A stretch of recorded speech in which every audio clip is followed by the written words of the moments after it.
உங்கள் மீது ஊழல் குற்றச்சாட்டு இருக்கே, உங்கள் துறை அமைச்சர்கள்லாம் இந்த மாதிரிலாம் சொல்கிறாங்களே, வழக்கு நிலுவையில் இருக்கே, முன்னாள் அமைச்சர்கள் இருக்கிறாங்க, அவங்க மீது நீ இந்த வாட்டி திருப்பி சீட்டு கொடுத்துருக்கீங்க, இல்லை இன்னாள் அமைச்சர்கள் இருக்கிறாங்க, வழக்கு நிலுவையில் இருக்கும்போது திருப்பி சீட்டு கொடுக்குறீங்க, இப்படியெல்லாம் கேட்குறது கிடையாது.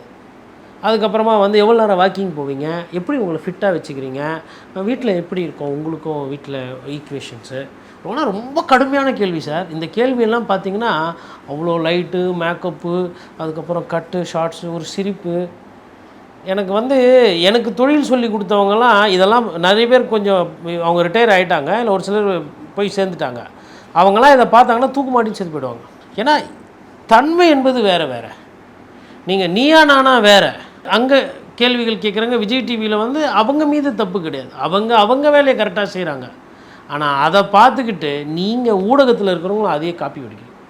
வியூவர்ஷிப் வருதுன்றதுக்கோசரம் இப்படி போகக்கூடாது.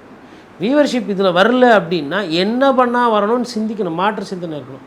இது ஒரு பிரச்சனைங்களா. ரெண்டாவது, இந்த பஞ்சாயத்து போயிட்டே இருக்கும்போது விஜய் வந்து என்ன பண்ணார்னா இதை ஜாஸ்தி ஆக்கி விட்டு மொத்த அரசியலை சினிமா மோகமாக ஆக்கி விட்டார். இதில் ஊடகங்கள் இந்த பிரச்சனைலேருந்து ஏஞ்சி வர்றதுக்கு கொஞ்ச நாள் ஆகும். ஏஞ்சி வர போகிறாங்களா, இல்லை விஜய் சார் மீது இப்போ விஜயகாந்தோட ஃபேக்டர் போய் இப்போ தான் அது திருப்பி மறுபடியும் மெயின் ஸ்ட்ரீமுக்கு போச்சு. போன தேர்தலில் தான் ஸ்டாலின் அவர்கள், இபிஎஸ், கரோனா காலம் வந்தது. இவங்கெல்லாம் யாருன்னா ஒருத்தர் வெளியில் பார்த்தீங்களா? இந்த பிரபலம், செலிபிரிட்டி, இவங்க யாருன்னா ஒருத்தர் வெளியில்? அந்த காலகட்டத்தில் ஜே அன்பழகன் இறந்து போனார், எம்எல்ஏ. வசந்தகுமார் அவர் இறங்கி போனார். வெற்றிவேல் அவர்கள் மரணம்.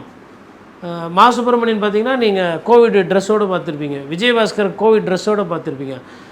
பயந்துக்கிட்டு முதலமைச்சராகட்டும் இல்லை முன்னாள் முதலமைச்சராகட்டும் போனோம். அப்போ ஒரு அரசியல்வாதியினுடைய பங்களிப்பு சமுதாயத்தில் அது என்ன தாக்கத்தை ஏற்படுத்தும், அது என்ன நோக்கம் அப்படின்றது ஒரு பங்கு. அதை பொதுமக்கள் புரிஞ்சுக்கிட்டும் புரியாது. பத்திரிகை சொந்த துறையில் இருக்கிறவங்க அரசியலுக்கு கொடுக்குற முக்கியத்தை சினிமாவுக்கு கொடுக்குறீங்கன்னா உங்களை எப்படி எங்கே புரிஞ்சுக்கிறது?